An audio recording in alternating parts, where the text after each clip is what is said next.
Hi, everyone. This is Caroline with the Expat Interviews Thriving Abroad, where we give you an opportunity to go all across the globe and meet the most fabulous, fun, interesting, daring, and adventurous people. And I think that this young lady fits those to a T. I have the pleasure of having a little chat with Miana Melendez. Miana is here in beautiful Mexico with me. Thank you so much, Miana, for chatting with me for a little bit. My pleasure. I'm excited to be here. Thank you. And I know I look pixely, but it's okay because it's all about you. And I don't know, my subscribers will know. Oh yeah, she looks okay. But anyway, so let's get started, Miana. Welcome, and tell us a little bit about your expat journey. Where are you from originally? Yes, thank you so much. I'm originally from Chicago. I spent a beautiful quarter of my life there. And it was around 2015, 2016 that I decided that I was kind of having a millennial quarter life crisis. I knew I wanted to leave Chicago. I knew I wanted to quit my job. And I was not necessarily doing what I went to school for. I went to school for media and communication, and I was in HR at the time, which was fun. You know, I like to be people facing. I'm working with people, but at the end of the day, it just wasn't challenging enough for me mentally. And so I was like, well, I'm living in the fourth biggest city in the country. Like, where am I going to go from here? And so I was thinking, I was like, well, I don't know. And I have family in New York and I've visited New York, but I was like, I don't know if I could live there. And I felt the same way about California. I think most metropolitan people probably think the same thing of like, if you're living in a city now, you better stay in the city, but which city to go from? And yeah, I knew that I wanted to maybe shift back into what I originally went to school for, which was television production. I worked for the Steve Harvey show. And that's when I realized I was like, well, if I'm going to move to one of those states, then I have to get back into that industry. But when I was in it, I just realized that I didn't think that was actually what I wanted to do, even though that's what I had all of my experience and internships in. And so, yeah, I really had to sit with myself and say like, well, what do I really want to do? And I saved some money up, and I was thinking of getting my master's in France. I was thinking of just traveling for a little bit and coming back. And I was like, all of those ideas either are going to spend the middle money that I have saved up and I'm going to put me right back in the same situation, or I'm going to go and maybe have a great experience, but then I'm going to have like $100,000 in student loans debt. And so I was like, well, neither of those really work. And I had visited Mexico City previously with a college exchange program. And so I had visited before, and I knew I loved the country, the culture. And I knew that I wanted to learn Spanish. It's fluently. It's been one of my dreams, and I'm still working on it, being Afro-Latina.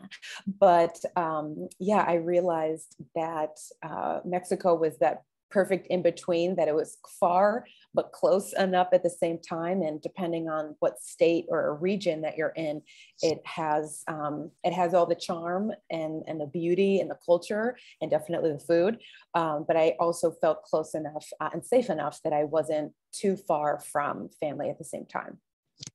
Well, that's really interesting how all of us that chose Mexico, how it just came to be. We all have different stories, and you being the millennial that you are, I have to say, since I've been here, I've seen more and more coming down and experiencing and exploring. Whereas when I first got here, it didn't seem like it was such a hot place for for the millennial crowd. So how has it been for you? Have you noticed a huge, even, being Afro-Latina, you've already had a little taste of that, that Caribbean Latina, but how has it been the transition here in Mexico for you? Yeah, it's every place is different. Originally, I was in Ajijic, which Jalisco in general is a very expat friendly state.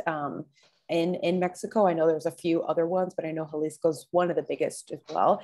But the further out you get from the cities is where you get a different rural or rustic energy for Mexico, which I also love. I mean, that's what you fall in love with, is that Pueblo, Mexico vibe. So that's where I originally was, outside of Guadalajara, probably about an hour outside, taking a bus or driving.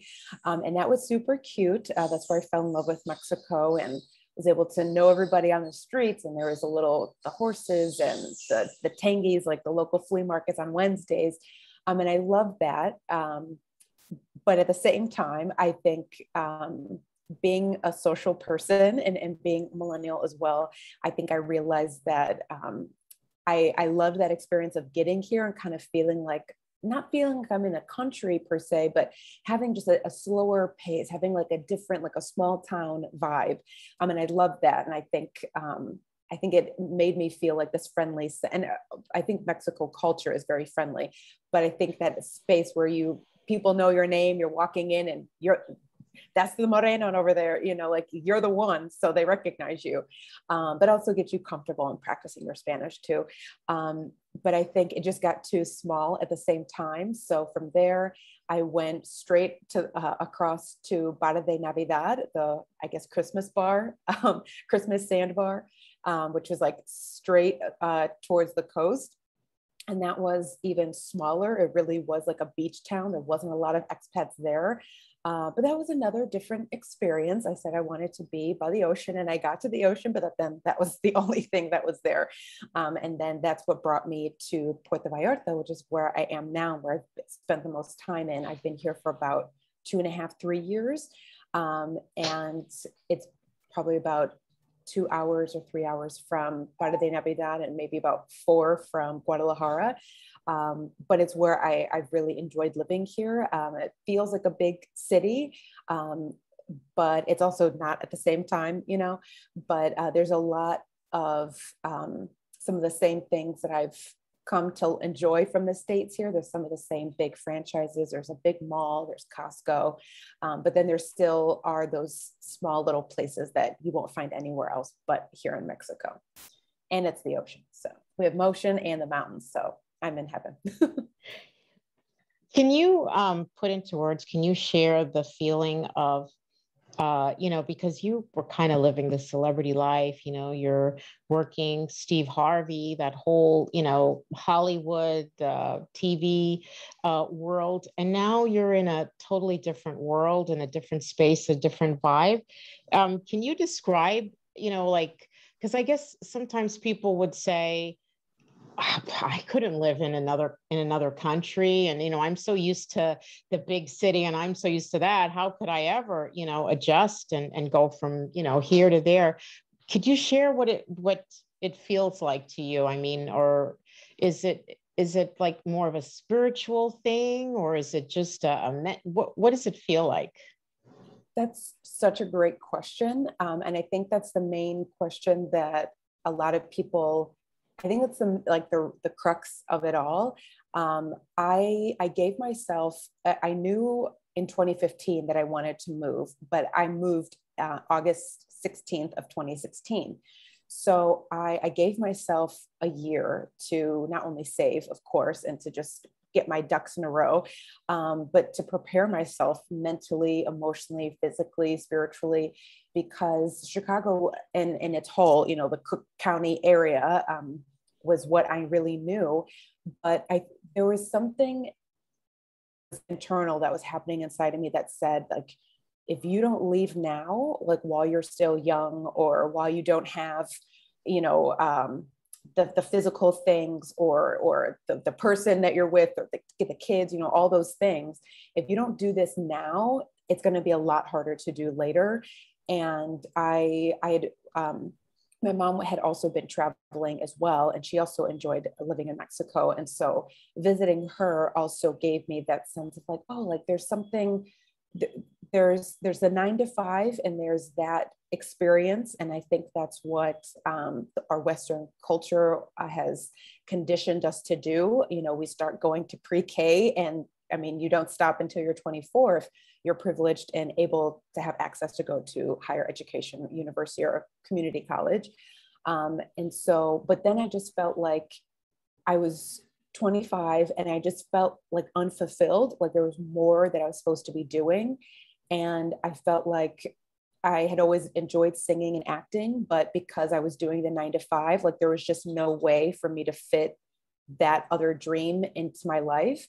And I think, again, our Western society does that very well of like, okay, if you want to be a struggling artist, then you can wait tables, you could be a bartender, you can do all these other kind of like e-com based jobs. Or if you want to have a salary and like stability in your life, then you go this 9 to 5 route.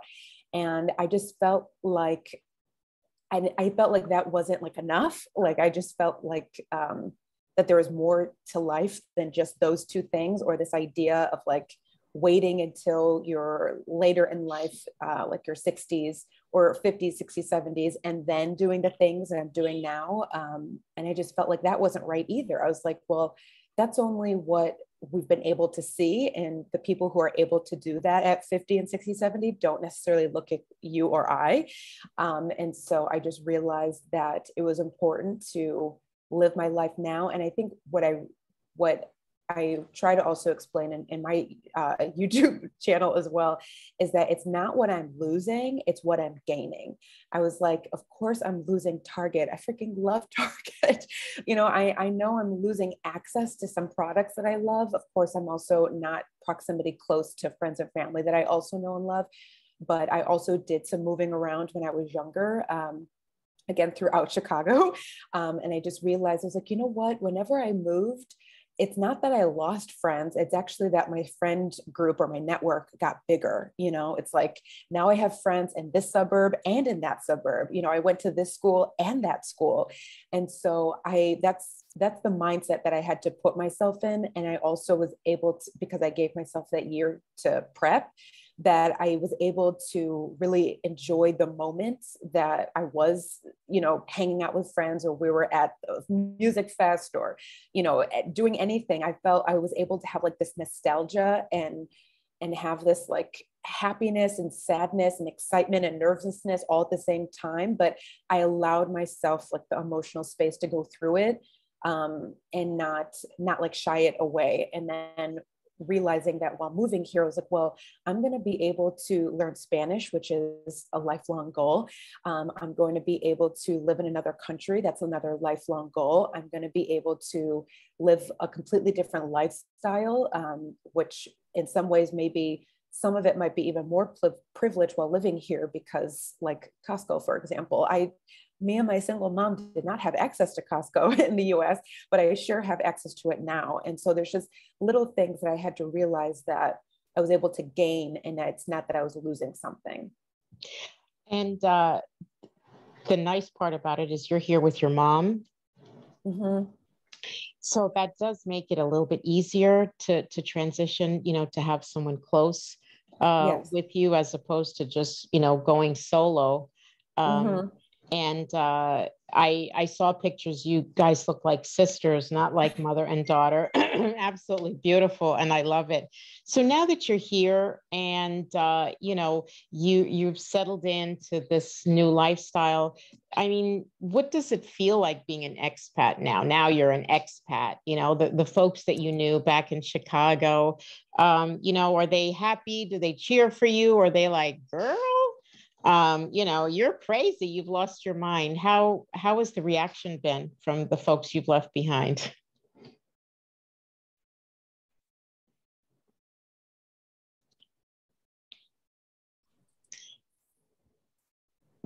We're here. Just a little Yay. glitch. Yeah.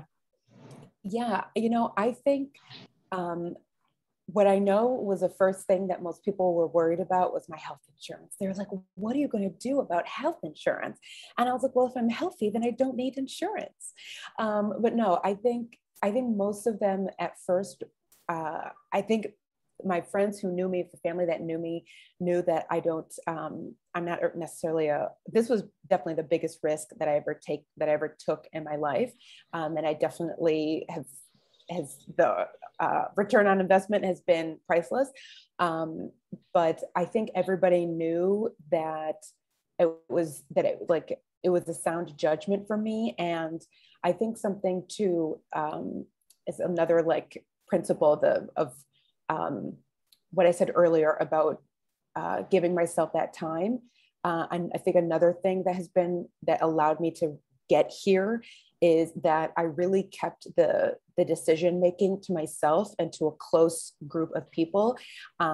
Again, I don't have children, but I can imagine what people might feel when they're naming their child or having the decision of what gender it is. It felt like a really close decision. And I knew that there were people in my life that of course wanted the best for me, but what their best for me was not what I actually wanted.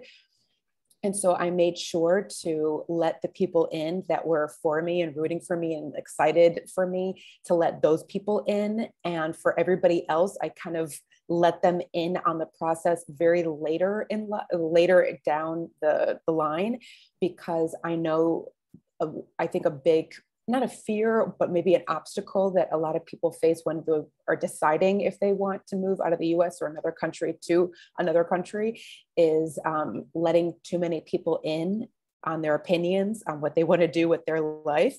And so I was really aware of that and wanting to make sure that I'm keeping the people, my squad with me, but everybody else can find out at a later day, because I didn't want anybody's else opinion about my life to sway what I wanted to do. So I think that's another really big thing to keep in mind of like, there's people who want the best for you, but what might be best for you, for them, their idea is to stay right where you are and to make a living with that. But yeah, I let those people know what's already bought my tickets. That's interesting. Because I guess it's normal.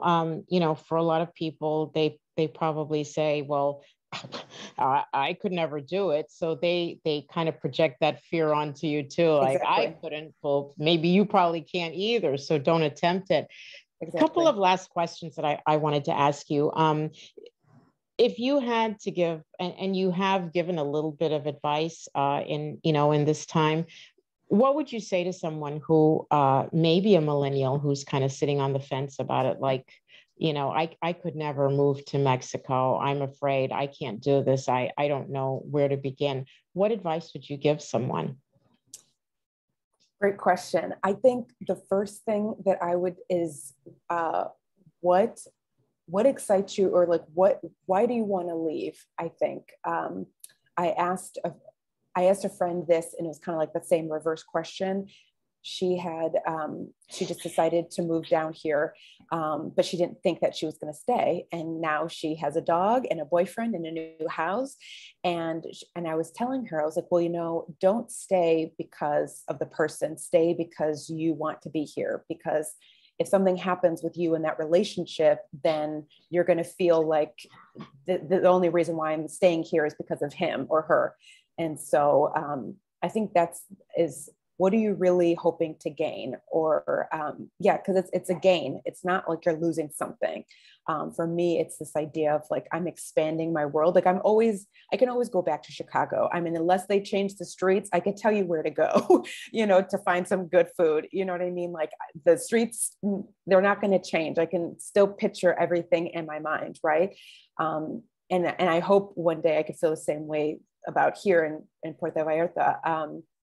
So yeah, I think is what are you really hoping to get? But I think it's also, I wanted to have like more, I don't know, the word that is coming to my mind is like texture. Like I wanted, that you have this idea of like, you're the author of your own story. And so I feel like I wanted to have more to my life than just this idea of like, oh, I went to college here, then I got a job here, then I got a 4% raise, and then I moved closer to the city, which made my expenses go up. And then I had 14 days vacation. I had to ask my boss to take each one. Like, I just realized, I was like, am I going to do that for 3-4 decades? And that's it. I just realized like that wasn't going to be my calling card. And now I'm able to work from home because I work for myself. And I also have a shared business with my mom as well that we've been able to expand because two people working on one thing has grown. And so I think that's another thing. It's like asking yourself, what are you really hoping to gain from the experience of moving?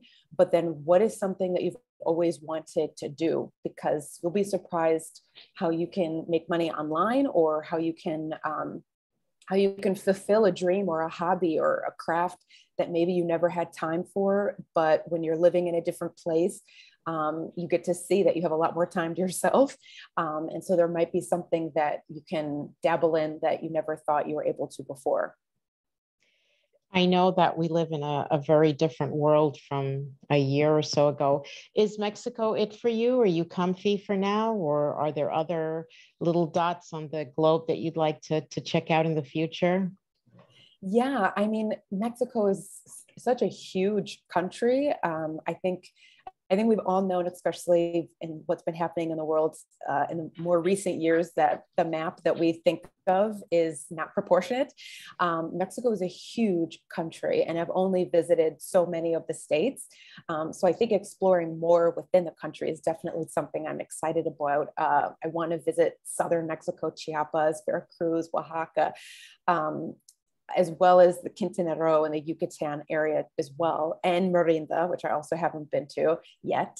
But yeah, I definitely have this. I just embarked on in my third decade of life, and so I'm like, oh, like this is like your 20s but better, right? Hopefully with like a little bit more cash, I hope.